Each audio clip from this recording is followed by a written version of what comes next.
من قتل نفسا بغیر نفس او فساد فکأنما قتل الناس جميعا، جس نے کسی ایک انسان کو قتل کر دیا، نفس واحد کا قتل کیا، ہندو مسلم کی قید نہیں، تو قرآن کہتا ہے یہ ہمارے اسلام کے اصول اور ضابطوں میں شامل ہے۔ صاف طور پر اللہ تبارک و تعالیٰ نے فرمایا کہ اس قاتل کو یہ جان لینا چاہیے کہ وہ صرف نفس واحد کا قاتل نہیں ہے، فَكَأَنَّمَا قَتَلَ النَّاسَ جَمِيعًا، وہ ساری انسانیت کا قاتل ہے۔ اسرائیل کس طریقے کی بمباری کر رہا ہے اور ناجائز طور پر فلسطین کے معصوم بچوں کو مار رہا ہے، قتل کر رہا ہے، عورتوں کو مار رہا ہے یا بیوہ کر رہا ہے، ساری دنیا کی انسانیت خاموش بیٹھی ہوئی ہے۔ میں کہنا یہ چاہتا ہوں کون غلط کون صحیح ایک الگ مسئلہ ہے، لیکن یہاں انسانیت مجروح ہو رہی ہے۔ محمد رسول اللہ صلی اللہ علیہ وسلم نے اس دور میں بھی یہی کہا تھا کہ کوئی بھی شخص جو ہے کسی بوڑھے کی گردن پہ تلوار نہ چلائے، کوئی بھی شخص کسی معصوم کی گردن پہ تلوار نہ چلائے، کوئی بھی شخص کسی عورت کو نہ مارے، کسی بوڑھے کو نہ مارے۔ یہ اصول اور یہ ضابطے متعین کیے تھے اسلام نے۔ امیر المومنین حضرت علی کے خلاف فیصلہ سنایا یہ کہتے ہوئے کہ اے علی، آپ نے جو گواہ پیش کیا ہے وہ آپ کا بیٹا ہے، اور شریعت محمدی کے اندر بیٹے کی گواہی باپ کے حق میں تسلیم نہیں کی جاتی ہے۔ اے علی، آپ نے دوسرا گواہ اپنا غلام پیش کیا ہے، غلام کی گواہی بھی مالک کے حق میں آقا کے حق میں قبول نہیں کی جاتی ہے، لہٰذا یہ زرہ کا مالک یہودی ہے۔ حضرت علی کے خلاف فیصلہ سنایا۔ یہ عدل، یہ انصاف ہمیں یہ بتلا رہا ہے کہ جب اس طریقے کا عدل تھا، جب اس طریقے کا انصاف تھا تو انسانیت چین اور سکون کا سانس لیتی تھی۔ یقیناً آج عدل و انصاف ہمارے معاشرے سے ختم ہوتا چلا جا رہا ہے۔ الحمدللہ وحدہ والصلاة والسلام علی من لا نبی بعدہ، اما بعد۔ اعوذ باللہ من الشیطان الرجیم، بسم اللہ الرحمن الرحیم۔ یا ایہا الناس ان خلقناکم من ذکر وانثی وجعلناکم شعوبا وقبائل لتعارفوا ان اکرمکم عند اللہ اتقاکم۔ اللہ تبارک و تعالیٰ نے ساری انسانیت کو ایک کنبے سے، ایک قبیلے سے، خاندان سے جوڑا ہے۔ آپ اس بات کا اندازہ قرآن کی آیت سے لگا سکتے ہیں جو میں نے خطبے کے بعد آپ کے سامنے پڑھی ہے۔ اس کے اندر اللہ تبارک و تعالیٰ نے ساری دنیا کے انسانوں کو آپس میں بھائی بھائی قرار دیا ہے۔ بتایا یا ایھا الناس انا خلقناکم من ذکر وانثی، اے لوگو، ساری کائنات کے انسانوں کو مخاطب کر کے کہا کہ اے ساری دنیا کی مانو ذاتی، اے انسانوں، ہم نے تم کو ایک مرد اور ایک عورت سے پیدا کیا ہے، اور ہم نے تمہارے شعبے اور قبیلے بنا دیے ہیں، اور اس کی وجہ یہ ہے کہ لتعارفوا، تاکہ تم ایک دوسرے کو پہچان سکو۔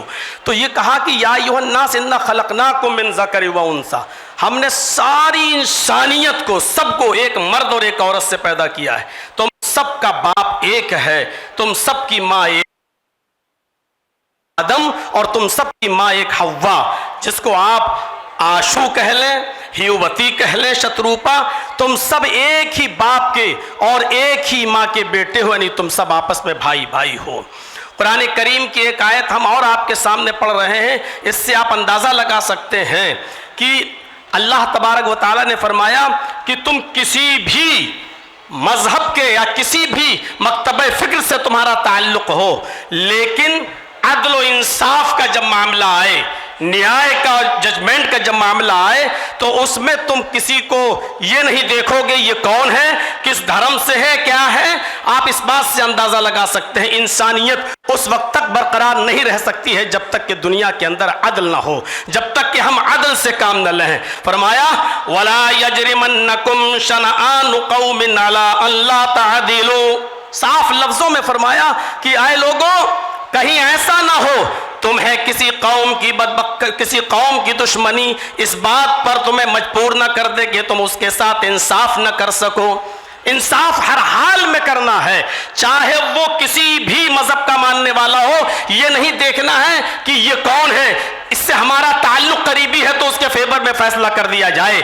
اسلام کی تاریخ کا اگر آپ مطالعہ کریں گے تو ایسے ایسے مناظر آپ کے سامنے آئیں گے کہ حضرت علی رضی اللہ تعالیٰ عنہ کے زمانے میں ایک یہودی مجرم ثابت ہو گیا اور اس کو کوڑے لگانا تھے، لہٰذا حضرت علی رضی اللہ تعالیٰ عنہ نے حکم دیا کہ اس یہودی کو کوڑے لگائے جائیں، اور کوڑے لگانے والا حضرت علی کا غلام تھا قمبر، اس نے کوڑے لگائے، کوڑے لگانے میں کنفیوز ہو گیا کہ ہم نے اس کو 9 کوڑے مارے ہیں یا 10 مارے ہیں، لہٰذا اس نے یہ سوچ کر کہ 9 ہی لگے ہوں گے ایک کوڑا اور مار دیا۔ جب اس کو کوڑا لگ گیا تو پھر اس نے حضرت علی رضی اللہ تعالیٰ عنہ سے کہا کہ امیر المومنین، آپ کے خادم نے، آپ کے غلام نے ایک کوڑا مجھے زیادہ مارا ہے اور مجھے اس کا انتقام چاہیے۔ فوراً اسی وقت حضرت علی رضی اللہ تعالیٰ عنہ نے قمبر سے کہا کہ اے قمبر ادھر آؤ اور دیکھو یہ یہودی کیا کہہ رہا ہے۔ قمبر نے اعتراف کیا کہ ہاں امیر المومنین، مجھے شک ہے، پتہ نہیں 9 مارے تھے یا 10، تو یہ سوچ کر کہ 9 ہی مارے ہوں گے ایک اور میں نے مار دیا، مجھے اعتراف ہے اس بات کا کہ ہو سکتا ہے کہ کوڑا زیادہ لگ گیا ہو۔ حضرت علی نے فرمایا اب تم کھڑے ہو جاؤ، اور اس یہودی سے کہا کہ کوڑا لو اپنے ہاتھ میں، اور اس یہودی سے کہا کہ تم اپنا انتقام لے لو، بدلہ لے لو، اور ایک کوڑا اس یہودی نے مارا حضرت علی کے غلام۔ میں کہنا یہ چاہتا ہوں انسانیت اسی وقت محفوظ رہ سکتی ہے، اس کا تحفظ اسی وقت ہو سکتا ہے جب آپ عدل سے کام لیں گے، اور جہاں عدل و انصاف ختم ہوا وہاں انسانیت بھی مجروح ہوگی، انسانیت کا بھی خون ہوگا۔ اس لیے ہر حال میں اگر آپ یہ چاہتے ہیں کہ انسانیت مجروح نہ ہو، انسانیت محفوظ رہے، تو آپ کو عدل و انصاف قائم کرنا ہوگا، اور جتنا زیادہ عدل ہوگا دنیا میں اتنا ہی زیادہ امن ہوگا۔ آپ کو شاید یاد ہوگا حضرت علی رضی اللہ تعالیٰ عنہ نے بھی ایک یہودی کے خلاف مقدمہ دائر کر دیا تھا قاضی شرح کی عدالت میں کہ میری ایک زرہ ایک یہودی کے پاس ہے، اور جب یہودی کو پیش کیا گیا تو یہودی نے کہا وہ زرہ میری ہے، حضرت علی سے کہا گواہ پیش کرو۔ حضرت علی نے جو گواہ پیش کیے تھے شرعی اعتبار سے ان گواہوں کی کوئی حیثیت نہیں تھی، قاضی شرح نے امیر المومنین حضرت علی کے خلاف فیصلہ سنایا، یہ کہتے ہوئے کہ اے علی، آپ نے جو گواہ پیش کیا ہے وہ آپ کا بیٹا ہے، اور شریعت محمدی کے اندر بیٹے کی گواہی باپ کے حق میں تسلیم نہیں کی جاتی ہے۔ اے علی، آپ نے دوسرا گواہ اپنا غلام پیش کیا ہے، غلام کی گواہی بھی مالک کے حق میں، آقا کے حق میں قبول نہیں کی جاتی ہے، لہٰذا یہ زرہ کا مالک یہودی ہے۔ حضرت علی کے خلاف فیصلہ سنایا۔ یہ عدل، یہ انصاف ہمیں یہ بتلا رہا ہے کہ جب اس طریقے کا عدل تھا، جب اس طریقے کا انصاف تھا تو انسانیت چین اور سکون کا سانس لیتی تھی۔ یقیناً آج عدل و انصاف ہمارے معاشرے سے ختم ہوتا چلا جا رہا ہے۔ وہ ملک شام کا وہ واقعہ بھی ہمارے اور آپ کے سامنے آنا چاہیے کہ حضرت عمر فاروق جب ملک شام گئے تو ایک 12 سال کے یہودی بچے نے عمر ابن عاص کے بیٹے کے خلاف شکایت کی کہ امیر المومنین، ہمیں عمر ابن عاص کے اس بچے نے، عمر ابن عاص کے اس یہودی نے کہا کہ عمر ابن عاص کے بیٹے نے ہمیں کو کوڑا مارا ہے، میرا گھوڑا اس سے آگے نکل گیا تھا ریس میں۔ حضرت عمر فاروق نے سنا تو فوراً غصے سے لال پیلے ہوئے حضرت عمر ابن عاص سے کہا کہ یہ کیا ہو رہا ہے، فوراً بلایا گیا۔ بیٹے نے، عمر ابن عاص کے بیٹے نے اپنا جرم کا اقبال کیا اور اس یہودی بچے سے کہا کہ تو بھی اپنا انتقام لے لے۔ ہماری حکومت، ہماری خلافت، ہماری چودراہٹ، سب کچھ ہونے کے باوجود خود عمر ابن عاص کے بیٹے کو اس یہودی بچے نے کوڑا لگایا۔ میں علامہ احسان الہی ظہیر کی ایک بار تقریر سن رہا تھا، انہوں نے تو اپنے خطاب کے اندر یہ بھی کہا کہ ایک کوڑا حضرت عمر فاروق نے اپنے خاتم سے کہا کہ عمر ابن عاص کو بھی لگاؤ۔ جب عمر ابن عاص کو کوڑا لگا تو انہوں نے پوچھا کہ مجھے کیوں کوڑا مارا جا رہا ہے، میرا کیا قصور ہے؟ تو فرمایا تمہارا قصور یہ ہے کہ تم نے اپنے بیٹے کو صحیح تربیت نہیں دی ہے، اگر تم نے اپنے بیٹے کو صحیح تربیت دی ہوتی تو تمہارا بیٹا ناجائز کسی یہودی بچے کو کوڑا نہیں مارتا۔ یہ تحفظ انسانیت کا میرے بھائیوں وہ دور تھا جب عدل تھا، جب انصاف تھا، تو اس طریقے سے ہمارے معاشرے اور سماج اور سوسائٹی کے اندر انسانیت کا تحفظ تھا۔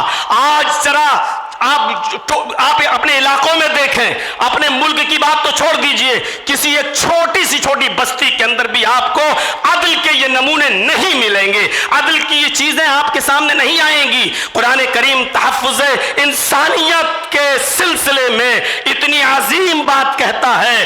میں جانتا ہوں جن لوگوں نے دیگر ادیان کا مطالعہ کیا ہوگا ان کو اچھی طریقے سے معلوم ہوگا کہ اس طریقے کی کوئی بات دوسرے مذہب میں اس کا عشر بھی نہیں ملے گا، 10واں حصہ بھی نہیں ملے گا. من قتل نفسا بغیر نفس او فساد فکأنما قتل الناس جميعا. جس نے کسی ایک انسان کو قتل کر دیا، نفس واحد کا قتل کیا، ہندو مسلم کی قید نہیں، کسی ایک انسان کو اگر قتل کر دیا تو قرآن کہتا ہے، یہ ہمارے اسلام کے اصول اور ضابطوں میں شامل ہے. صاف طور پر اللہ تبارک و تعالیٰ نے فرمایا کہ اس قاتل کو یہ جان لینا چاہیے کہ وہ صرف نفس واحد کا قاتل نہیں ہے، وہ ایک انسان کا قاتل نہیں ہے. فَكَأَنَّمَا قَتَلَ النَّاسَ جَمِيعًا، وہ ساری انسانیت کا قاتل ہے. ذرا تصور کریں، اس سے اگر مسئلے نکالیں تو بہت کچھ نکالے جا سکتے ہیں. ایک انسان کا قتل پوری دنیا کی انسانیت کا قتل. یعنی اگر آپ نے کسی ایک انسان کو اس کی ماں کی گالی دے دی تو آپ اس اکیلے کو گالی نہیں دے رہے ہیں، پوری ساری کائنات کی انسانیت کی ماں کو آپ گالی دے رہے ہیں. اگر آپ نے کسی ایک انسان کو ستایا تو ساری کائنات کے انسانوں کو آپ ستا رہے ہیں. یہ ہے اسلام کا تحفظ انسانیت کا نظام. انسانیت کو اتنا زیادہ عروج دیا ہے اور اتنا زیادہ اہمیت دی ہے کہ ہر انسان کو سوچنا چاہیے. جب ماحول خراب ہوتے ہیں تو جنگیں بھی ہوتی ہیں. اگر آپ ہمارے ملک پر کوئی ٹیڑھی نظر ڈال کے دیکھیں تو کیا ہمارا ملک خاموش بیٹھا رہے گا؟ ہوتا ہے. اسلامی دور میں بھی جنگیں ہوئی، لیکن تعجب کریں گے آپ. سوچئے اور سمجھنے کی کوشش کیجئے کہ اللہ کے نبی صلی اللہ علیہ وسلم کے زمانے میں بھی جنگیں ہوتی تھیں، لیکن آپ کو یہ معلوم ہونا چاہیے کہ ان جنگوں کے اندر بھی کتنی پابندی تھی کہ محمد رسول اللہ نے کہا اگر آپ کو لوگ مجبور ہی کر دیں اور لڑنے پر آپ آمادہ ہی ہو، اس کے علاوہ کوئی چارہ نہ ہو تو تم جنگ کرو. لیکن یاد رکھنا اس جنگ کے اندر بھی تمہارے لیے اصول ہے، اور اصول یہ ہے کہ تم کسی بوڑھے کے اوپر تلوار نہیں چلاؤ گے، تم کسی عورت کے اوپر تلوار نہیں چلاؤ گے، یہ تم کسی معصوم بچے کی گردن پر تلوار نہیں چلاؤ گے. یہ اصول اور یہ ضابطے بتائے ہیں.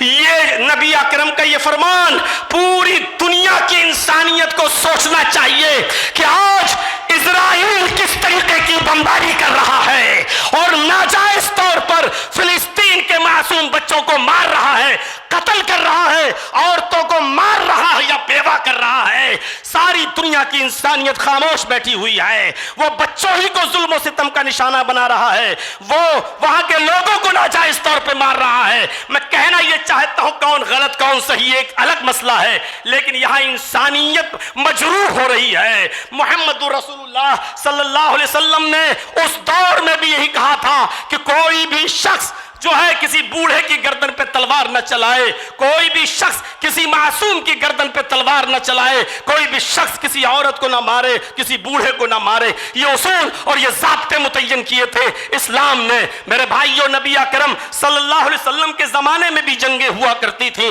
اور آپ غزوات و سرایا کی تعداد جوڑیں. علامہ ابن القیم الجوزی رحمۃ اللہ علیہ نے زاد المعاد میں لکھا ہے کہ نبی اکرم صلی اللہ علیہ وسلم کے زمانے میں آپ کے غزوات اور سرایا کی تعداد جوڑی جائے تو تقریباً 80 ہے. 54 تو وہ غزوات ہے جس میں نبی اکرم شامل ہوئے اور 26 وہ جس میں آپ شریک نہیں ہو سکے. تو 80 غزوات و سرایا میں اگر دیکھا جائے تو جو لوگ مارے گئے ان کی تعداد تھی 1018. 80 جنگوں میں وہ بھی غیر مسلم اور مسلمان دونوں کو جوڑا جائے 1018. اگر 80 سے ڈیوائیڈ کر دو تو 13-14 بھی ایک جنگ میں نہیں پڑ رہے ہیں. تو یہ تھی تحفظ انسانیت کا میرے بھائیوں ایک معیار جو اسلام نے متعین کیا ہے. اللہ تبارک و تعالیٰ سے دعا ہے کہ بار الہ ہماری خطاؤں کو معاف فرما کر ہمیں انسانیت کے تحفظ کی بقا کے لیے ہمیں کوشش کرنے والا بنا دے. وما علینا الا البلاغ المبین وآخر دعوانا ان الحمد للہ رب العالمین. السلام علیکم ورحمۃ اللہ وبرکاتہ.